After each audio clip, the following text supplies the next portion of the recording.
Hello hi student, welcome to BK exam study. चलिए अपने GK जैसे क्लास स्टार्ट करते हैं। क्वेश्चन नंबर फर्स्ट, द्वितीय बौद्ध संगीति का आयोजन किसके शासन काल में हुआ था? Option A Udayabhadra, option B महापद Mahapadmananda, option C Ashoka, option D Kalashoka.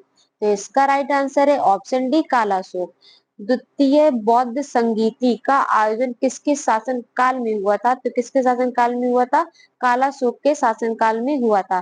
द्वितीय बौद्ध संगीति का आयोजन 383 ईस्वी 383 ईस्वी में हुआ था। Next question. Question number 2, Akbar ने इबादत खान का निर्माण करवाया था? ऑप्शन ए आगरा में, ऑप्शन बी फतेहपुर सीकरी में, ऑप्शन सी दिल्ली में, ऑप्शन डी सिकंदरा में। तो इसका राइट आंसर है ऑप्शन बी फतेहपुर सीकरी में। अकबर ने इबादत खान का निर्माण करवाया था, तो कहाँ करवाया था? फतेहपुर सीकरी में करवाया था।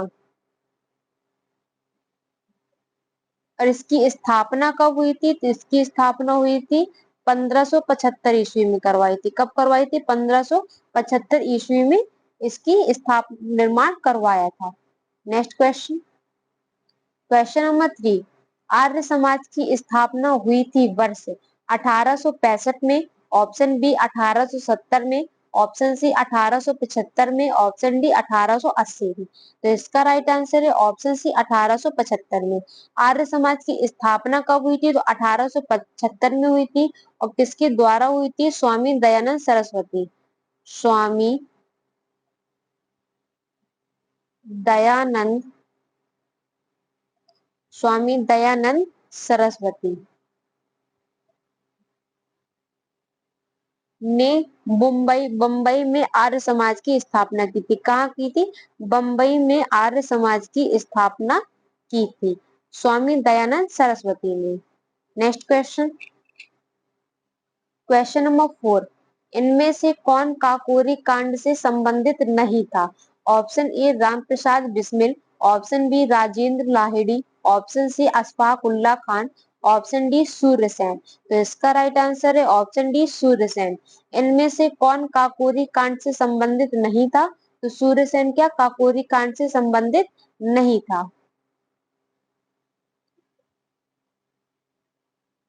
काकोरी कांड कब हुआ था? तो ये 9 अगस्त 1925 में।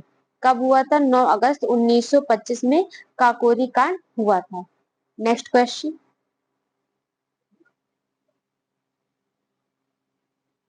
क्वेश्चन नंबर 5, दीन ए इलाही की स्थापना किसने की? Option A Mohammad Ghaznavi, option B Humayun, option C Akbar, option D Sher Shah Suri. तो इसका राइट आंसर है ऑप्शन सी अकबर। दीन ए इलाही की स्थापना किसने की? तो किसने की थी? अकबर ने की थी। और कब की थी दीन ए इलाही की स्थापना? 1582 ईस्वी में। कब की थी? 1582 ईस्वी में इसकी स्थापना हुई थी। Next question. क्वेश्चन नंबर 6, किस आंदोलन के लिए महात्मा गांधी द्वारा करो या मरो का नारा दिया गया? ऑप्शन ए पूर्ण स्वराज आंदोलन, ऑप्शन बी भारत छोड़ो आंदोलन, ऑप्शन सी दांडी मार्च आंदोलन, ऑप्शन डी खिलाफत आंदोलन। तो इसका राइट आंसर है ऑप्शन बी भारत छोड़ो आंदोलन। किस आंदोलन के लिए महात्मा गांधी द्वारा करो या मरो का नारा दिया गया? तो महात्मा गांधी ने भारत छोड़ो आंदोलन 1942 के दौरान करो या मरो का नारा दिया। कब दिया? 1942 में करो या मरो का नारा दिया था। Next question. Question number 7, Azad Hind Fauj किसके नेतृत्व में लड़ी? Option A Aurobindo Ghosh, option B Veer Savarkar, option C Jawaharlal Nehru, option D Subhash Chandra Bose. तो इसका राइट आंसर है ऑप्शन डी सुभाष चंद्र बोस। आजाद हिंद फौज किसके नेतृत्व में लड़ी? तो किसके नेतृत्व में लड़ी थी? सुभाष चंद्र बोस के नेतृत्व में लड़ी। जुलाई 1943 में सुभाष चंद्र बोस पनडुब्बी द्वारा जर्मनी से सिंगापुर पहुंचे। पनडुब्बी द्वारा क्या जर्मनी से सिंगापुर पहुंचे। 4 जुलाई 1943 को सुभाष चंद्र बोस ने आजाद हिंद फौज तथा इंडियन लीग कमान संभाली। कब संभाली? 4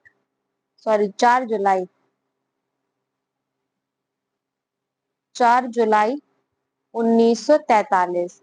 कब संभाली? 4 जुलाई 1943 को आजाद हिंद फौज तथा इंडियन लीग की कमान संभाली थी। नेक्स्ट क्वेश्चन, क्वेश्चन नंबर 8, स्वतंत्र भारत के प्रथम भारतीय व अंतिम गवर्नर जनरल कौन थे? Option A Chakravarti Rajagopalachari, option B Lord Mountbatten, option C Narasimhachari, option D Ramaswami C R. तो इसका राइट आंसर है ऑप्शन ए चक्रवर्ती राजगोपालचारी। स्वतंत्र भारत के प्रथम भारतीय व अंतिम गवर्नर जनरल थे। तो कौन थे? राम चक्रवर्ती राजगोपालचारी। 21 जून 1948 से 26 जनवरी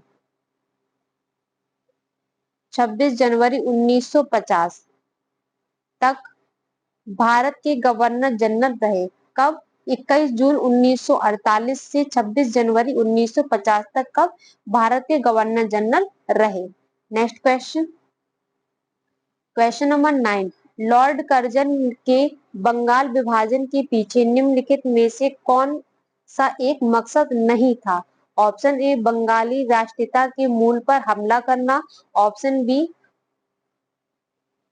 बांटो और शासन करो की नीति, ऑप्शन सी ब्रिटिश राज की शक्ति प्रदर्शन, ऑप्शन डी सरकार के प्रशासनिक भार को सहज करना। तो इसका राइट आंसर है ऑप्शन डी सरकार के प्रशासनिक भार को सहज करना। दोबारा क्वेश्चन पढ़ लेते हैं। लॉर्ड कर्जन के बंगाल विभाजन के पीछे निम्नलिखित में से कौन सा एक मकसद नहीं था? तो कौन सा मकसद नहीं था? सरकार के प्रशासनिक भार को सहज करना, बंगाली राष्ट्रीयता के मूल पर हमला करना, ये इसका मकसद था। बांटो और शासन करो की नीति, ये भी मकसद था। ब्रिटिश राज की शक्ति का प्रदर्शन, ये भी इसका मकसद था। लेकिन कौन सा मकसद नहीं था? सरकार के प्रशासनिक भार को सहज करना। तो ये ऑप्शन डी इसका राइट आंसर हो जाएगा। नेक्स्ट क्वेश्चन, क्वेश्चन नंबर 10, देश बंधु किसे कहा जाता था? Option A Lala Lajpat Rai, option B Bipin Chandra Pal, option C Chittaranjan Das, option D Bhagat Singh. तो इसका राइट आंसर है option C Chittaranjan Das. Deshbandhu किसे कहा जाता था? तो किसे कहा जाता था? चित्तरंजन दास को कहा जाता था। असहयोग आंदोलन, असहयोग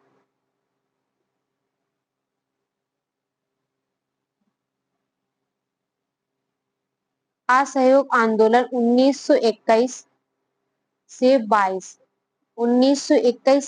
के दौरान चित्तरंजन दास ने वकालत छोड़ दी थी तथा अपनी संपूर्ण संपत्ति कलकत्ता मेडिकल कॉलेज के रोगियों के इलाज के लिए दान कर दी थी। उनके इस त्याग को देखते हुए उन्हें देशबंधु कहा जाता था। नेक्स्ट क्वेश्चन, क्वेश्चन नंबर 11, तापक्रम विलोमता का अर्थ है? ऑप्शन ए बढ़ती ऊंचाई के साथ घटता तापक्रम, ऑप्शन बी बढ़ती ऊंचाई के साथ बढ़ता तापक्रम, ऑप्शन सी बढ़ती ऊंचाई के साथ स्थिर तापक्रम, ऑप्शन डी बढ़ती ऊंचाई के साथ स्थिर तापक्रम। यहाँ पे अस्थिर तापक्रम। तो इसका राइट आंसर है ऑप्शन बी बढ़ती ऊंचाई के साथ बढ़ता तापक्रम। तापक्रम विलोमता का अर्थ है, तो क्या है? बढ़ती ऊंचाई के साथ बढ़ता तापक्रम, ये इसकी विलोमता है। नेक्स्ट क्वेश्चन, क्वेश्चन नंबर 12, निम्नलिखित जलाशयों में से कौन रिहंद परियोजना से संबंधित है? Option A Gandhi Sagar, option B Govind Vallabh Pant Sagar, option C Jawahar Sagar, option D Gobind Sagar. तो इसका राइट आंसर है ऑप्शन बी गोविंद वल्लभ पंत सागर। निम्नलिखित जलाशयों में से कौन रिहंद परियोजना से संबंधित है? तो कौन है? गोविंद वल्लभ पंत सागर। ये क्या है? जलाशयों के रिहंद परियोजना से संबंधित है। Next question, question number 30। Shipkila प्रसिद्ध पर्वतीय दर्रा है। ऑप्शन ए जम्मू एवं कश्मीर का, ऑप्शन बी उत्तराखंड का, ऑप्शन सी सिक्किम का, ऑप्शन डी हिमाचल प्रदेश का। तो इसका राइट आंसर है ऑप्शन डी हिमाचल प्रदेश का। सिपकीला प्रसिद्ध पर्वतीय दर्रा है, तो कहाँ का? हिमाचल प्रदेश का सिपकीला प्रसिद्ध पर्वतीय दर्रा है। Next question, question number 40। Bharat किस देश के साथ अपनी सबसे लंबी अंतरराष्ट्रीय सीमा साझा करता है? Option A Pakistan, option B चीन, option C Bangladesh, option D Nepal. तो इसका राइट आंसर है ऑप्शन सी बांग्लादेश। भारत किस देश के साथ अपनी सबसे लंबी अंतरराष्ट्रीय सीमा साझा करता है? तो भारत बांग्लादेश के साथ अपनी सबसे लंबी अंतरराष्ट्रीय सीमा साझा करता है। बांग्लादेश के साथ भारत के असम,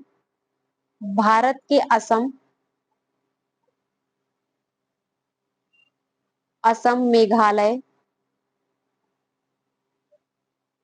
मिजोरम, त्रिपुरा व पश्चिम बंगाल।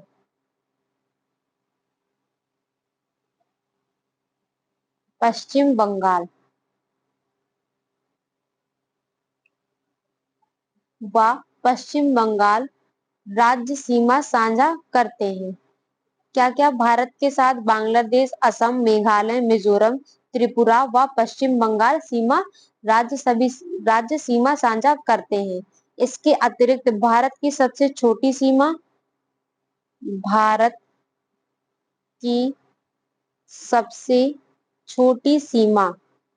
सबसे छोटी सीमा कौन सी है? तो ये है अफगानिस्तान। भारत की सबसे छोटी सीमा अफगानिस्तान। अफगानिस्तान मात्र 106 किलोमीटर 106 किलोमीटर से लगी हुई है।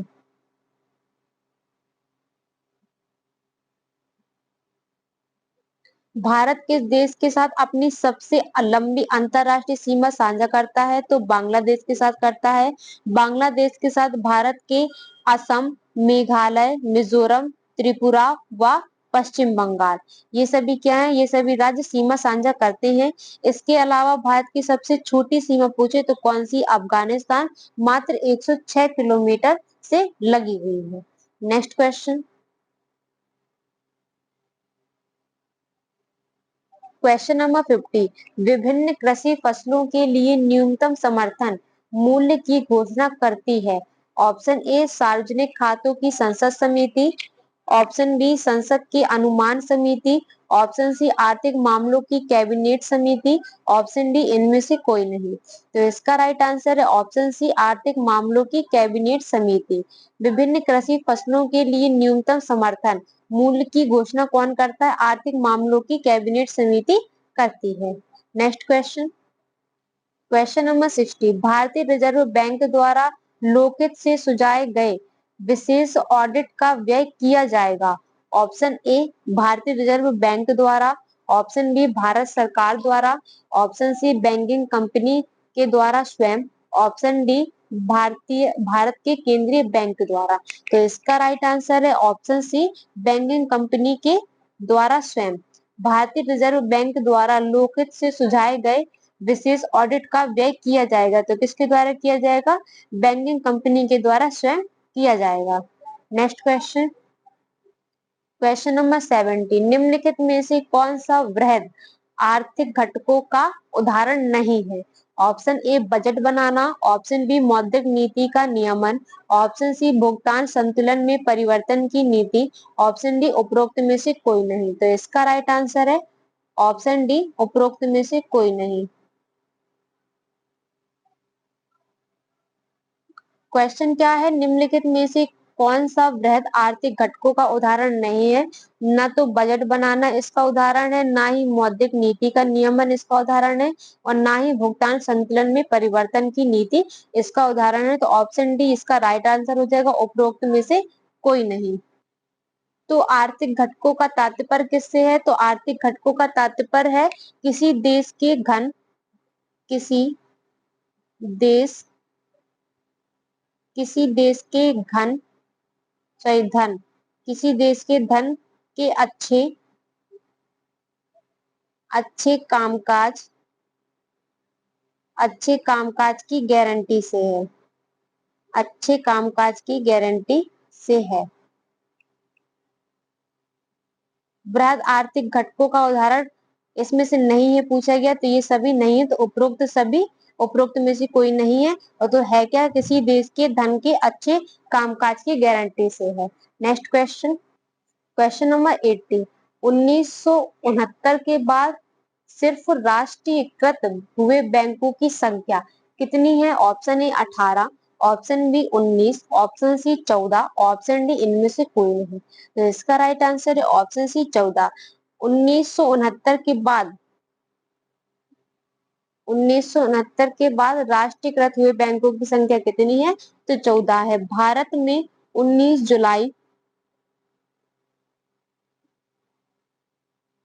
19 जुलाई 1969 को 14 बड़े वाणिज्यिक बैंकों की राष्ट्रीयकृत किया गया। कितने? 14। Next question, question number 90। सामुदायिक विकास कार्यक्रम शुरू किया गया था वर्ष? ऑप्शन ए 1952 में, ऑप्शन बी 1955 में, ऑप्शन सी 1957 में, ऑप्शन डी 1960 में। तो इसका राइट आंसर है ऑप्शन ए 1952 में। सामुदायिक विकास कार्यक्रम शुरू किया गया था। कब शुरू किया गया था? 2 अक्टूबर 1952 में। कब किया गया था? 2 अक्टूबर 1952 में शुरू किया गया था। Next question, question number 20। Bharat में उच्चतम न्यायालय ने भारतीय संविधान की बुनियादी ढांचे का सिद्धांत दिया। ऑप्शन ए शंकरी प्रसाद के मामले में, ऑप्शन बी सज्जन सिंह के मामले में, ऑप्शन सी गोलकनाथ के मामले में, ऑप्शन डी केशवानंद भारती के मामले में। तो इसका राइट आंसर है ऑप्शन डी केशवानंद भारती के मामले में। भारत में उच्चतम न्यायालय ने भारतीय संविधान की बुनियादी ढांचे का सिद्धांत दिया, तो किसके मामले में दिया? केशवानंद भारती के मामले में दिया था। Next question, question number 21। भारतीय संविधान के किस अनुच्छेद के अंतर्गत राज्यपाल एक विधेयक को राष्ट्रपति की स्वीकृति के लिए सुरक्षित रखने की शक्ति रखता है? ऑप्शन ए अनुच्छेद 52, ऑप्शन बी अनुच्छेद 108, ऑप्शन सी अनुच्छेद 200, ऑप्शन डी अनुच्छेद 213। तो इसका राइट आंसर है ऑप्शन सी अनुच्छेद 200। भारतीय संविधान के किस अनुच्छेद के अंतर्गत राज्यपाल एक विधेयक को राष्ट्रपति की स्वीकृति के लिए सुरक्षित रखने की शक्ति रखता है? तो अनुच्छेद 200 के तहत। Next question, question number 22। कौन सा देश सार्क का सदस्य नहीं है? Option A Bhutan, option B Nepal, option C Bangladesh, option D Japan. तो इसका राइट आंसर है ऑप्शन डी जापान। कौन सा देश सार्क का सदस्य नहीं है? तो जापान क्या है? दक्षिण सार्क का सदस्य नहीं है। दक्षिण सार्क यानी दक्षिणी एशियाई क्षेत्रीय सहयोग संगठन है। क्या है? दक्षिणी दक्षिण एशियाई क्षेत्रीय सहयोग संगठन। दक्षिण सार्क क्या है? दक्षिण एशियाई क्षेत्रीय सहयोग संगठन है। इसके अतिरिक्त क्या क्या? अफगानिस्तान,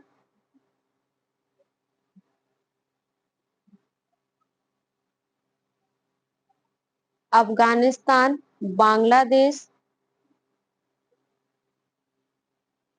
बांग्लादेश, भूटान, भारत, मालदीव,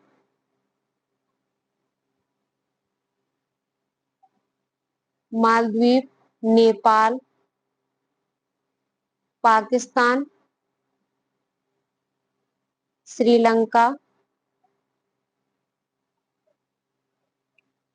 सभी 8 देश इस संघ के सदस्य हैं। एक क्वेश्चन क्या पूछ रहा है, कौन सा दक्षिण सार्क का सदस्य नहीं है? तो जापान क्या है, दक्षिण सार्क क्या नहीं है, सदस्य नहीं है। 8 टोटल कितने हैं? अफगानिस्तान, बांग्लादेश, भूटान, भारत, मालदीव, नेपाल, पाकिस्तान, श्रीलंका। टोटल कितने? 8 देश हैं इस संघ के सदस्य हैं। कल आपके लिए हमने क्वेश्चन छोड़ा था, क्वेश्चन कौन सा था वो? प्लासी का युद्ध। कौन सा क्वेश्चन था? प्लासी का युद्ध कब लड़ा गया? आप लोगों ने इसका आंसर नहीं दिया है, इसका प्लासी का युद्ध कब लड़ा गया है? आपने कमेंट बॉक्स पे इसका आंसर नहीं बताया है। चलिए बता देते हैं, प्लासी का युद्ध कब लड़ा गया। तो कब लड़ा गया था? ये लड़ा गया था 1757 ईस्वी में। कब लड़ा गया था? 1757 ईस्वी में लड़ा गया था। 23 जून 1757 ईस्वी में लड़ा गया था प्लासी का युद्ध, ये इसका आंसर है। तो आज की क्लास यही खत्म होती है, मिलते हैं हमारी नेक्स्ट क्लास पे, तब तक के लिए बाय, ऑल द बेस्ट।